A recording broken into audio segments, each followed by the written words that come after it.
जोधपुर में बदमाशों ने पीएनबी के एटीएम में लूटपाट की। लुटेरों ने एटीएम भी तोड़ डाला। घटना भक्तासनी हाउसिंग बोर्ड की है। घटना की जानकारी सुबह पता चली, जिसके बाद पुलिस और बैंक अधिकारी मौके पर पहुंचे।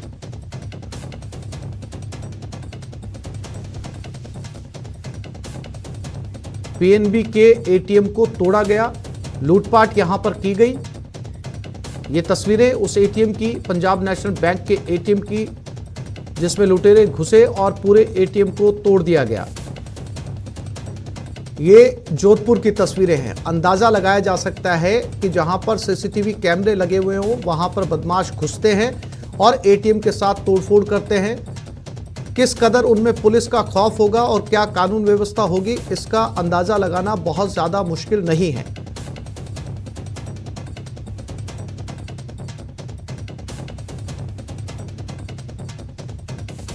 फिलहाल पुलिस जांच में जुटी हुई है इस पूरे मामले को लेकर।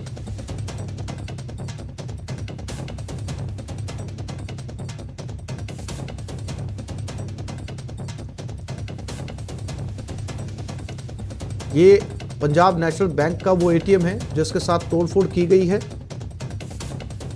इसकी सूचना पुलिस को दी गई है। फिलहाल पुलिस ने इस पूरे मामले में जांच शुरू कर दी है। सीसीटीवी फुटेज भी खंगालने की कोशिश की जा रही है, लेकिन ये तस्वीरें ये बताती है कि बदमाश किस कदर शहरों में बेखौफ घूम रहे हैं। और इसी खबर पर ज्यादा जानकारी के लिए बात करते हैं जोधपुर से हमारे संवाददाता डॉक्टर रंजन दवे के साथ। रंजन, किस इलाके की ये घटना है? क्या एटीएम से पैसे निकाले गए हैं और पुलिस के हाथ अब तक खाली है या बदमाश पकड़ लिए गए हैं? जी, आसिफ, बताना चाहूंगा सबसे पहले तो बड़ी राहत की बात यह है कि किसी प्रकार की जो लूट है उसमें धनराशि लूट होने की बात सामने नहीं आई है। ये प्रयास किया गया था लूट के लिए और नाकामी हाथ लगी है लुटेरों के, बदमाशों के, और ये लूट है जो होने से बच गई, जो सबसे बड़ी राहत की बात है। अब दूसरी बात ये कि क्योंकि सर्दी का समय है, रात का समय है, तो निश्चित तौर पर कुछ बदमाश जो कि इसी मंशा के साथ में उन्होंने एटीएम पे इस वारदात को अंजाम दिया। और जो घटनास्थल का जो मौका है उसे देखकर ये बिल्कुल बात समझ में आती है कि जो नाकामी की जो खीज है वो वहां उतारने पर बदमाशों का प्रयास किया गया था, जिसमें सीसीटीवी कैमरे तोड़े गए हैं, कांच तोड़े गए हैं और जो एटीएम मशीन के जो पार्ट्स कुछ खींच कर निकालने का प्रयास किया गया था वो वहां हुए थे। लेकिन ये विफल प्रयास कहा जाएगा लुटेरों का। और इसके बाद सवेरे जब लोगों का आवाजाही शुरू हुई तब ये सब मंजर सामने आया और इसको देखने के बाद में फिर पुलिस को भी इतला दी गई और बैंक के अधिकारियों को भी इसके बारे में अवगत कराया गया है। पूरी हाउसिंग बोर्ड क्षेत्र का सेक्टर 2 से जुड़ा यह एटीएम है। बाजार कहलाता है, मेन मार्केट की तरह यह एटीएम स्थित है। लेकिन राहत भरी बात यह है बैंक के लिए भी, पुलिस के लिए भी, आमजन के लिए भी, कि वहां किसी प्रकार की कोई धनराशि लेने में सफलता नहीं मिली है। आसिफ जी रंजन, जानकारी के लिए आपका धन्यवाद।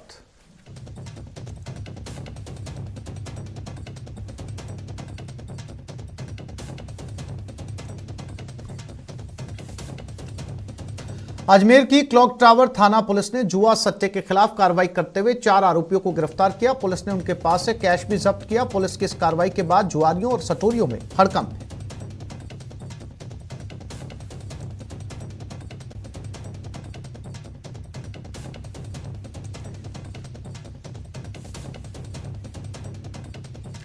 राजसमंद की राजनगर पुलिस ने फर्जी फर्म बनाकर लोगों से धोखाधड़ी करने के आरोपी को गिरफ्तार किया है। जानकारी के मुताबिक युवक फर्जी फर्म बनाकर व्यापारियों से इलेक्ट्रॉनिक सामान खरीदता था और दूसरों को बेचकर फरार हो जाता था। इसको लेकर उदयपुर के कारोबारी ने धोखाधड़ी का केस दर्ज करवाया था। इस पर पुलिस ने टीम का गठन किया और आरोपी को पकड़ लिया। आरोपी गुजरात का रहने वाला है और उसके खिलाफ गुजरात में भी कई मामले दर्ज हैं।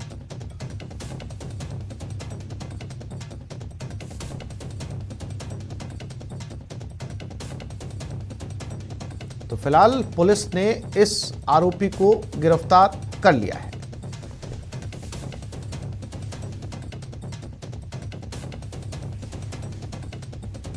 बताया जा रहा है कि ये आरोपी गुजरात का है, नकली फर्म बनाता था, नकली कंपनी बनाता था और उस कंपनी में इन्वेस्टमेंट के नाम पर लोगों के साथ धोखाधड़ी करता था।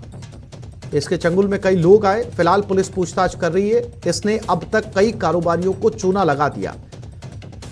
और जब इसकी शिकायत पुलिस तक पहुंची तो पुलिस ने इसको ढूंढने के लिए एक टीम का गठन किया और टीम गुजरात जा पहुंची, जहां से इसका सुराग लगा था। वहां से इसे पकड़कर लाया गया।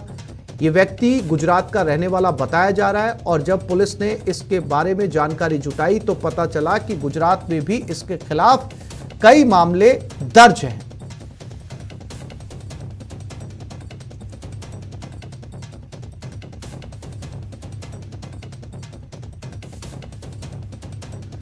फिलहाल पुलिस इससे पूछताछ में जुटी है और यह पता लगाने की कोशिश की जा रही है।